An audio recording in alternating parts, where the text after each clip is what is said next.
আপনি যে কোনো পেশায় থাকেন না কেন, যদি আপনি সেই পেশায় সফলতার একেবারে চূড়ান্ত পর্যায়ে পৌঁছাতে চান, সফলতার উচ্চ শিখরে পৌঁছতে চান, তার লিডারশিপ অত্যন্ত গুরুত্বপূর্ণ। কারণ লিডারশিপ ছাড়া আপনি অনেক দূর যাওয়া আপনার পক্ষে সম্ভব নয়। তাই এই ভিডিওতে আমরা কথা বলবো 8টি স্টেপ নিয়ে, যে 8টি স্টেপ অনুসরণ করলে আপনার লিডারশিপের সর্বোচ্চ পর্যায়ে যেতে পারবেন। হ্যাঁ, লিডারশিপের অনেকগুলো কোয়ালিটি আছে, আমরা সবগুলো কোয়ালিটি নিয়ে কথা বলতে পারবো না, এবং সবগুলো কোয়ালিটি হয়তো বা প্রথম দিকে আমরা মানতেও পারবো না। তো বেসিক লেভেলের 8টা বিষয় নিয়ে আমরা কথা বলবো। সেই 8টা বিষয় যদি আপনি অনুসরণ করেন, আশা করি লিডারশিপের একটা চমৎকার জায়গায় আপনি পৌঁছাতে পারবেন। তাহলে চলুন কথা না বাড়িয়ে আমরা মূল আলোচনায় যাই। একটা চমৎকার লিডারশিপ ডেভেলপ করার জন্য প্রথমত যে গুণটি থাকতে হবে সেটা হচ্ছে নলেজ। আপনাকে অবশ্যই জ্ঞান থাকতে হবে আপনার সেই যে কাজটি আপনি করতে চান, যে অভিযানে আপনি নামতে চান। সুতরাং প্রথমত হচ্ছে নলেজ থাকতে হবে। নলেজ ছাড়া কখনো আপনি সামনে অগ্রসর হতে পারবেন না। যে কোনো একটা বিষয়, যেমন পবিত্র কোরআনে আল্লাহ নিজেই বলছেন যে জ্ঞান অর্জন না করা এটাই একটা অজ্ঞতা, এবং জ্ঞান অর্জন না করা একটা পাপ। এই জন্য প্রত্যেকটা নরনারীকে জ্ঞান অর্জন করা একটা ফরজ করে দিয়েছে। সুতরাং জ্ঞান অর্জন করতে হবে। লিডারশিপের নাম্বার 2 হচ্ছে ক্যারেক্টার, অর্থাৎ চরিত্র। চরিত্র শুধুমাত্র মেয়েলি বিষয়ের সাথে সম্পৃক্ত কোনো জিনিসকে বোঝায় না। মিথ্যা কথা বলা এটাও চরিত্রের একটা ব্যাপার। সুতরাং আপনি যদি ভালো লিডারশিপ নিজের মধ্যে ডেভেলপ করতে চান, তাহলে অবশ্যই ক্যারেক্টারটা ভালো থাকতে হবে।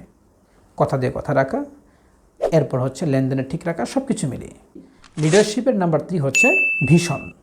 যদি আপনি ভিশনারি মাইন্ডেড না হন, তাহলে আপনার লিডারশিপ বেশি দিন ধরে রাখতে পারবে না। লিডারশিপটা ওয়ান টাইম হয়ে যাবে। যেমন ধরেন, যারা ভিশন, মানে যে লিডারশিপে ভিশনারি মাইন্ড নাই, যে লিডারের ভিশন নাই, তারা কিন্তু বেশি দূর আগাতে পারে না। এবং তার যে অনুসারীরা, তারা আসলে কেন তার কথা মানবে? যদি আপনার ভিশন না থাকে, তাহলে আপনাকে মানার কোনো অর্থই আসে না। লিডারশিপের 4 নম্বর কোয়ালিটি হচ্ছে সেলফ কনফিডেন্স, আত্মবিশ্বাস।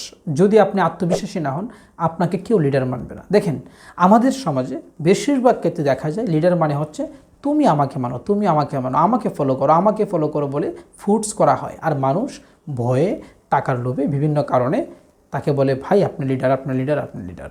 কিন্তু আপনি যদি একজন সত্যিকার লিডার হতে চান, তাহলে আপনি কাউকে বলতে হবে না। মানুষ এমনিতে নিজ থেকে আপনাকে ফলো করতে শুরু করবে, আপনাকে ভালোবাসতে শুরু করবে। যখনই মানুষ নিজ থেকে আপনাকে ভালোবাসতে শুরু করবে, তখনই আপনি লিডার। আর এর জন্য দরকার প্রথমেই আপনার মধ্যে সেলফ কনফিডেন্স, আত্মবিশ্বাস। লিডারশিপের 5 নম্বর কোয়ালিটি হচ্ছে মোটিভেশনাল স্কিল। আপনি যদি আপনার অনুসারীদেরকে, আপনার টিম মেম্বারদেরকে মোটিভেট করতে না পারেন, তাহলে আপনার লিডারশিপ থাকবে না। সুতরাং লিডারশিপের অন্যতম একটি গুরুত্বপূর্ণ কোয়ালিটি হচ্ছে মোটিভেশনাল স্কিল। আপনাকে অবশ্যই মোটিভেশন বা অন্যকে ইনফ্লুয়েন্স করার মতো স্কিল থাকতে হবে।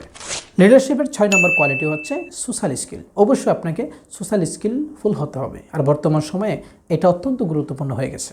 তো একটা সময় ছিল যেগুলোর স্কিল না থাকলেও লিডার বা লিডারশিপ হয়ে যেত কোনো না কোনোভাবে। একটা কথা মনে রাখবেন, যত দিন যাচ্ছে, যত সব রকমের আপডেটিং আসছে, তত বেশি কিন্তু প্রত্যেকটা জিনিসের ক্রাইসিস সৃষ্টি হচ্ছে। তো এই মুহূর্তে আপনাকে অবশ্যই লিডারশিপ অর্জন করার জন্য সোশ্যাল স্কিলটা মাস্ট বি দরকার। লিডারশিপের 7 নম্বর কোয়ালিটি হচ্ছে কমিউনিকেশন স্কিল। কমিউনিকেশন ছাড়া লিডারশিপ টিকে থাকবে না। এবং কমিউনিকেশন স্কিল যদি আপনার মধ্যে না থাকে, আপনাকে যারা অনুসরণ করবে তাদের মধ্যে ডুপ্লিকেট হবেন। আর যখনই কমিউনিকেশনটা বড় ধরনের গ্যাপ সৃষ্টি হবে, তখন লিডারশিপ কিন্তু ঠিকবে না, বা যে কোনো সময় লিডারশিপ নষ্ট হয়ে যেতে পারে। লিডারশিপের 8 নম্বর এবং সর্বশেষ কোয়ালিটি হচ্ছে ডিসিশন মেকার। আপনাকে অবশ্যই সিদ্ধান্ত মেকিংয়ে খুব বেশি দক্ষ হতে হবে। শুধুমাত্র নিজের সিদ্ধান্ত নয়, আপনার কোনো মেম্বার যখন সিদ্ধান্তহীনতায় ভুগবে আর আপনার কাছে যখন আসবে, আপনি যেন তাকে ডিসিশন মেক করতে হেল্প করতে পারেন, ওই রকম একটা স্কিল আপনার মধ্যে থাকতেই হবে। তাহলে আমরা আজকে এই ভিডিওতে লিডারশিপের বেসিক কিছু বিষয় নিয়ে কথা বললাম, আর এটা কিন্তু কমপ্লিট না। তো আজকে এই পর্যন্তই। এই ভিডিওতে যে লিডারশিপের উপর আলোচনা করা হয়েছে, এগুলো আমরা প্রত্যেকে মেনে চলবো, এবং পরবর্তীতে আমরা আরও অ্যাডভান্স লেভেলে কথা বলবো। তাহলে কথা হবে পরের ভিডিওতে। সেই পর্যন্ত সবাই ভালো থাকুন। আসসালামু আলাইকুম।